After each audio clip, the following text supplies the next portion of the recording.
Ajang mencari bakat-bakat pemimpin muda dinamis, berkualitas untuk visi 2030 negara Republik Indonesia telah dimulai.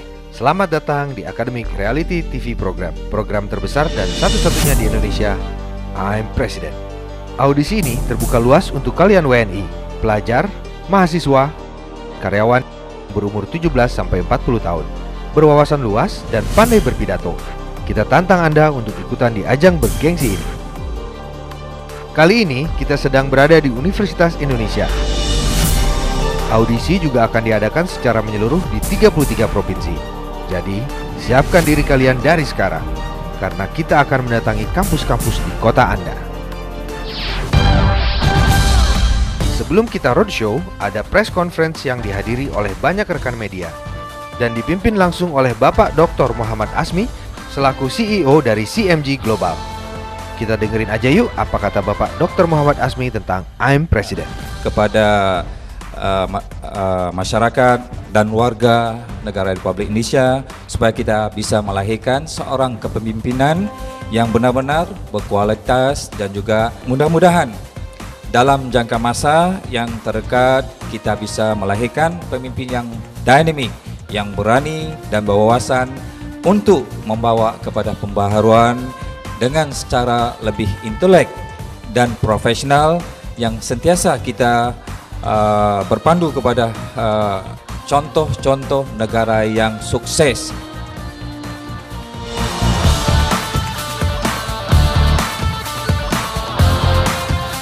Silakan, ada pertanyaan?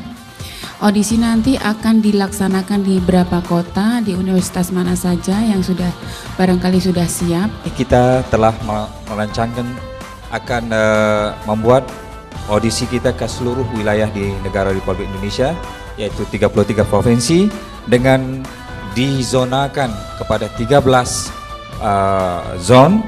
Step pertama yaitu ke Jawa Barat dan di Universitas Indonesia di UI.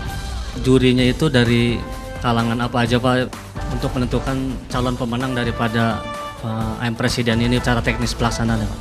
Kita memang telah merencanakan juri-juri yang akan diambil secara berperingkat melalui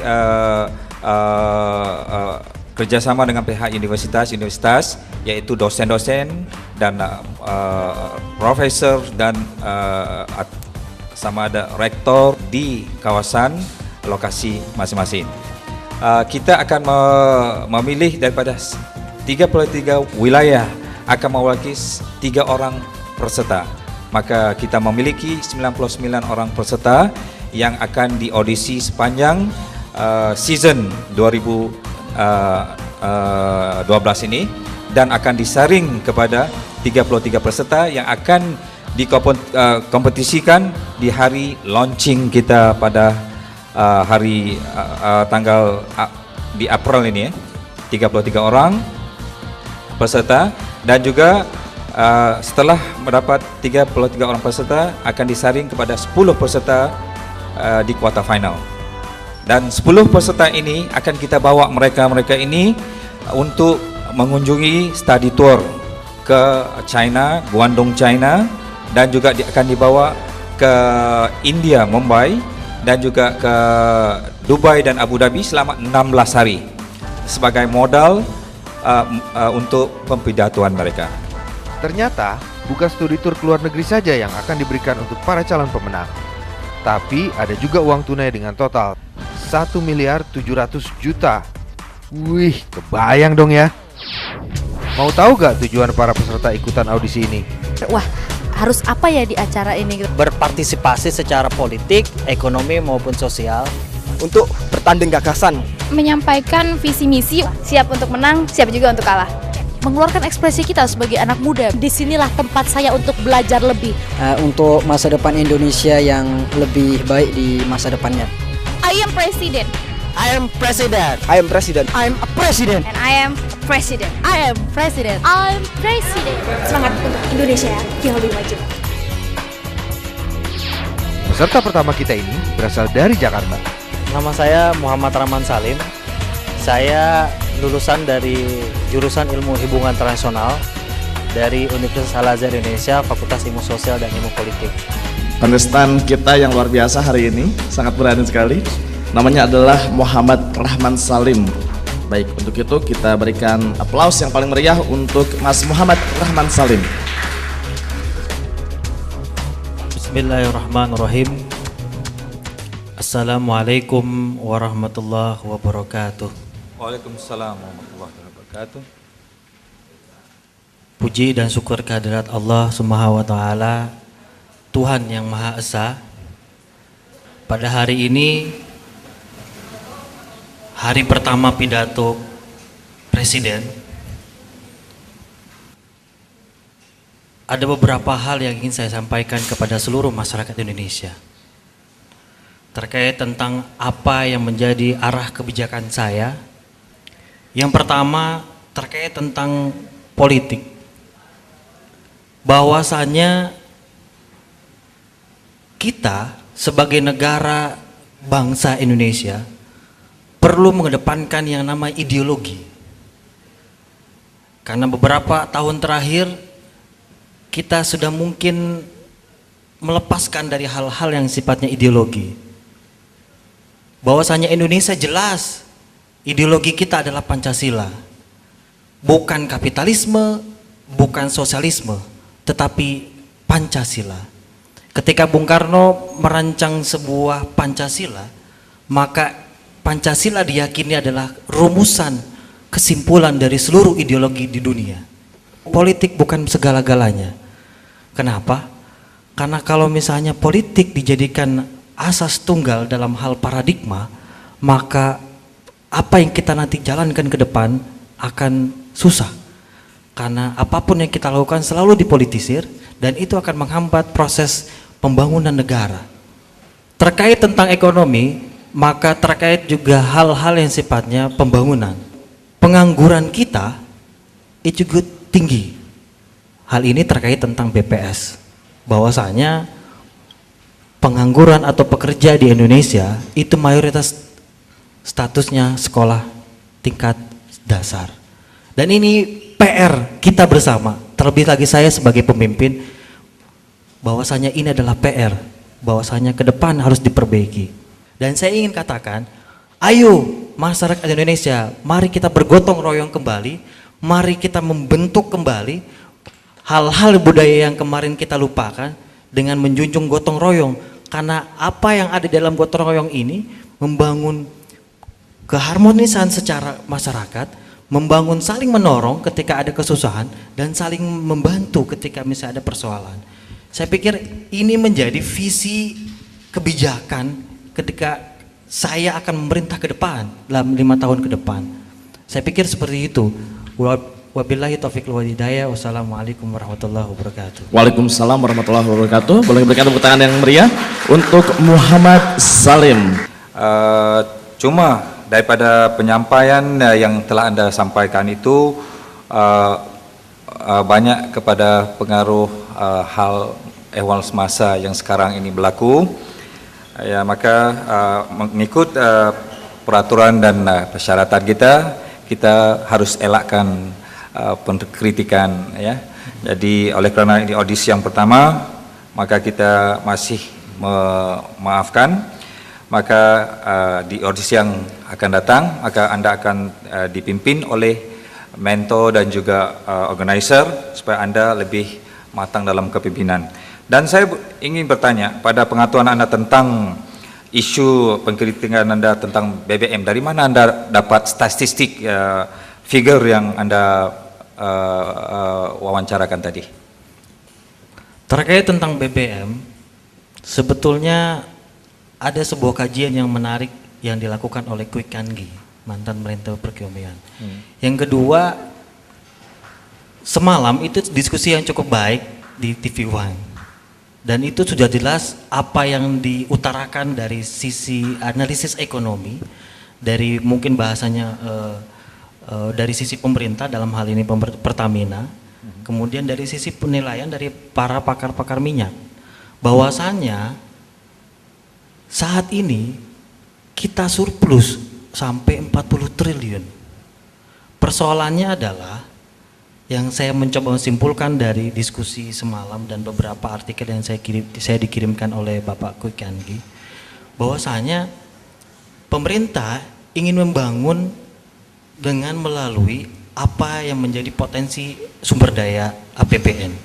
Ketika misalnya BBM itu dinaikkan, maka keuntungan yang tadi 90 triliun itu akan menambah.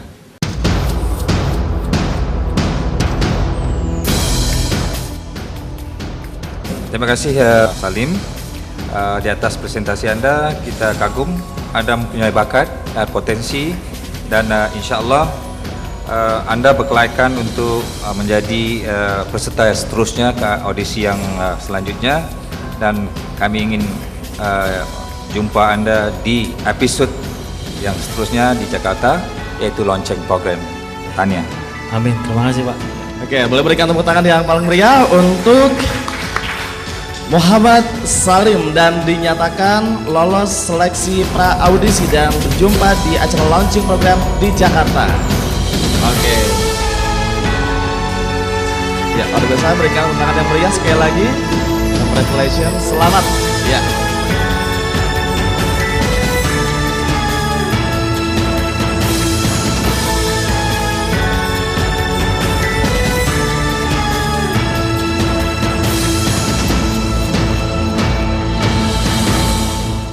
Peserta kedua kita, seorang perempuan yang punya cita-cita mulia. Nama saya Elis Fitriani, saya kuliah di semester 2 Fakultas Ekonomi Universitas Indonesia. Jika saya menjadi pemenang dari I'm President ini, uang 1 miliar ini akan saya kontribusikan untuk, meskipun dalam hal kecil, saya ingin memberikan kontribusi untuk Indonesia. Saya ingin membangun suatu pendidikan di desa saya, pendidikan gratis untuk anak-anak yang tidak mampu.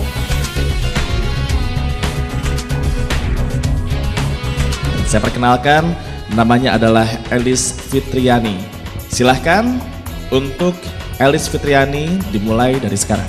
Saudara-saudara rakyat Indonesia, seperti kita ketahui bahwa banyak sekali masalah-masalah negara ini yang menjadi tanggung jawab dan beban dari kita semua. Sangat kontras sekali jika kita melihat di negara yang kaya dengan sumber daya alam, kaya dengan sumber daya manusia, kita, masyarakatnya mengalami kemiskinan yang sangat nyata. Bagaimana bisa kita bayangkan bagaimana Indonesia, negara maritim, negara agraris, negara yang memiliki banyak sekali potensi alam, bahan tambang, hutan yang tidak dimiliki oleh negara-negara lain, bisa menjadi negara yang miskin. Bagaimana negara agraris, masyarakatnya sendiri merasakan kelaparan yang bisa kita lihat dengan nyata di depan mata kita. Sangat kontras sekali. Apa yang salah dengan semua ini? Apa yang salah dengan negara ini sehingga apa yang kita miliki, kekayaan yang kita miliki tidak dapat dirasakan oleh masyarakat bangsa kita sendiri? Ini yang menjadi masalah besar, ini yang menjadi suatu pertanyaan yang harus diselesaikan. Seperti kita lihat bahwa hutan Indonesia adalah jantung dunia, adalah paru-paru dunia. Tapi kita lihat di negara yang kayak ini, negara maritim, negara agraris yang sangat areal persawahannya sangat luas, tapi banyak sekali masyarakatnya yang merasakan kelaparan yang tidak dapat mencari sesuap nasi untuk hidup mereka.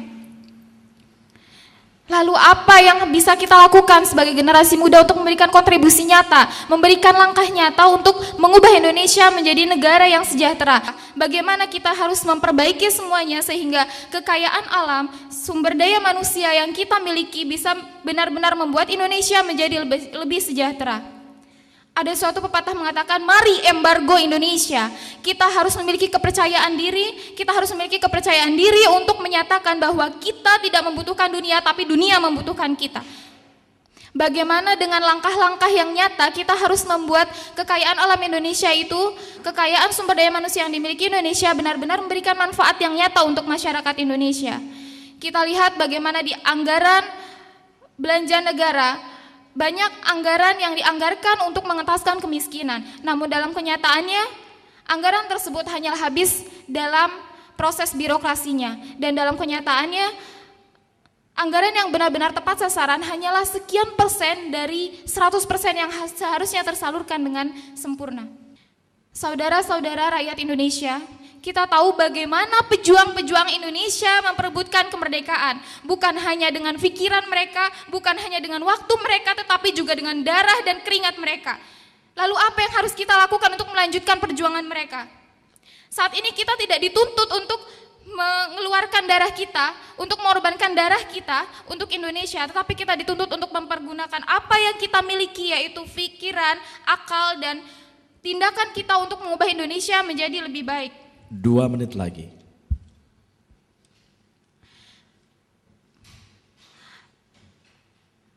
Secara real, Indonesia membutuhkan pemimpin-pemimpin yang tidak hanya mampu melakukan sesuatu secara konseptual, tapi melakukan apa yang telah mereka konsepkan untuk menjadi kenyataan, diwujudkan menjadi suatu tindakan yang benar-benar bisa mengubah Indonesia menuju masyarakat yang benar-benar adil, makmur, dan sejahtera. Demikian dari saya, terima kasih. Wassalamualaikum warahmatullahi wabarakatuh. Boleh berikan tepuk tangan yang paling meriah untuk Elis. Dan pidato kenegaraannya diselesaikan dalam waktu 5 menit dari 7 menit yang disediakan. Baik, untuk itu sekarang ini kita langsung dengarkan saja komentar dari Dewan Juri. Salah satunya yang sekarang akan memberikan komentar adalah Bapak Muhammad Azmi, silahkan. Terima kasih Mbak Elis. Melalui penyampaian pembidatoan Anda, kita dapat penilaian bahwa Anda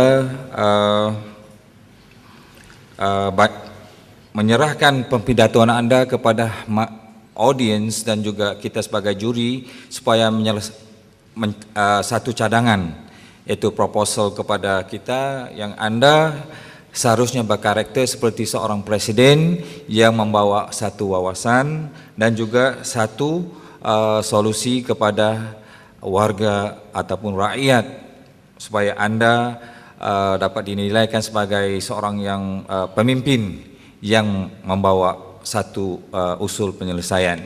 Jadi karakter penyampaian Anda adalah lebih kepada karakter proposal ya. Anda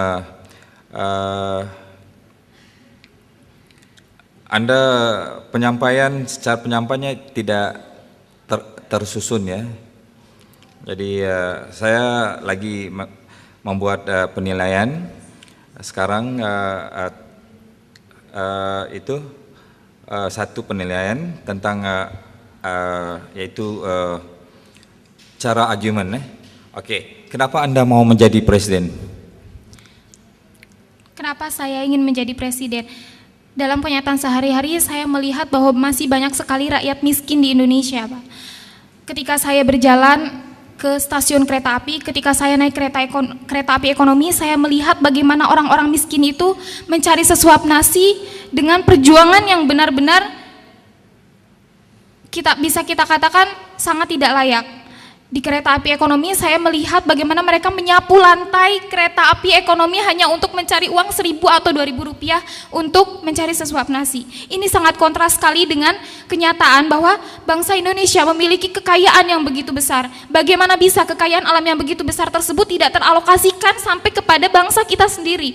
Bagaimana bisa orang-orang luar menikmati kekayaan kita sedangkan masyarakat kita kelaparan? Dari situ saya benar-benar berniat, saya benar-benar mempunyai visi untuk membangun Indonesia, untuk membuat masyarakat kecil itu tidak susah lagi untuk hanya sekedar mencari sesuap nasi, untuk membuat mereka bisa tersenyum melihat mentari pagi, untuk bisa melihat mereka bisa mengatakan bahwa Indonesia memang benar-benar kaya karena saya merasakan kekayaan itu. Dan nampaknya yang disampaikan oleh Elis juga merupakan jeritan hati saya. Luar biasa, kita tunggu beberapa saat, juri sedang berdiskusi. Terima kasih Bu Elis. Kami telah mungkin mohon audiens untuk buat perbincangan dengan rekan juri saya. Apakah Elis Fitriani akan mendapatkan jalan mulusnya? Kita dengar apa kata juri. Ya, sudah dari Pak Azmi.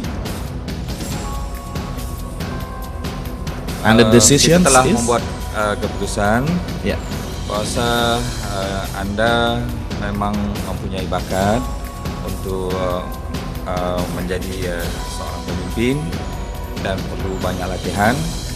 Insya Allah mungkin di masa yang audisi yang mendatang, kalau Anda masih mempunyai minat, kita senang hati untuk menerima audisi selanjutnya. Pada audisi kali ini pihak organizer tidak melayakkan Anda untuk ketemu kita di Jakarta ya. Terima kasih atas minat Anda. Terima kasih. Kesempatan kedua diberikan untuk Elis di babak pengulangan.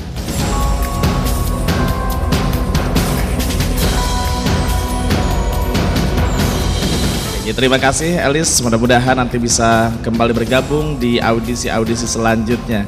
Luar biasa penyampaian pidato yang bagi saya sangat menyentuh sekali. Namun tentu saja penilaian juri sangat berbeda. Peserta ketiga kita datang jauh-jauh dari Surabaya. Langsung aja deh perkenalkan dirinya, Mas. Nama saya Dalu Nuzul Kirom.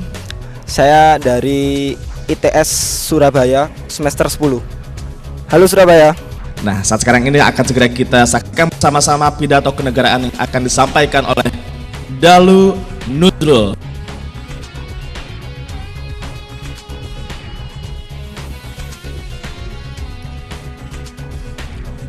Bismillahirrahmanirrahim. Assalamualaikum warahmatullahi wabarakatuh.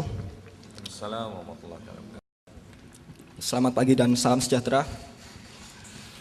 Saudara-saudara sekalian, seperti kita ketahui, di abad ke-20 dan beberapa abad sebelumnya, Eropa Barat dan Amerika menjadi pemimpin dunia dengan kemajuan di beberapa sektor yang dimilikinya. Dan saat ini di abad ke-21 adalah abadnya bangsa Asia, dengan indikasi Cina dan India berhasil memimpin dunia dengan kemajuan ekonominya dan beberapa bidang selainnya.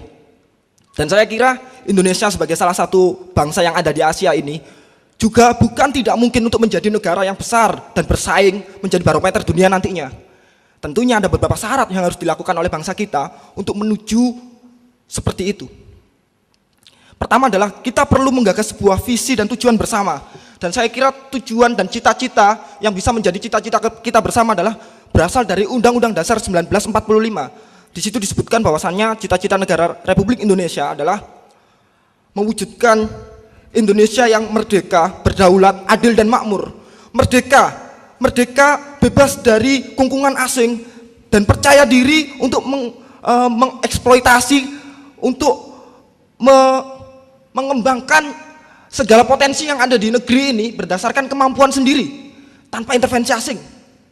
Berdaulat, bisa disejajarkan dengan negara lain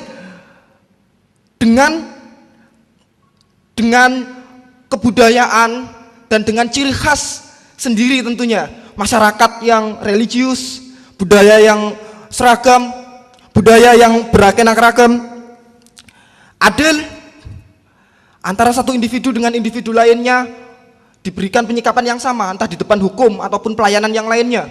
Makmur, masyarakatnya bisa memenuhi kebutuhan hidupnya, terutama kebutuhan dasar. Dan untuk mencapai itu semua, maka kita harus bisa menganalisa apa potensi Indonesia dan apa tantangan yang ada di depannya.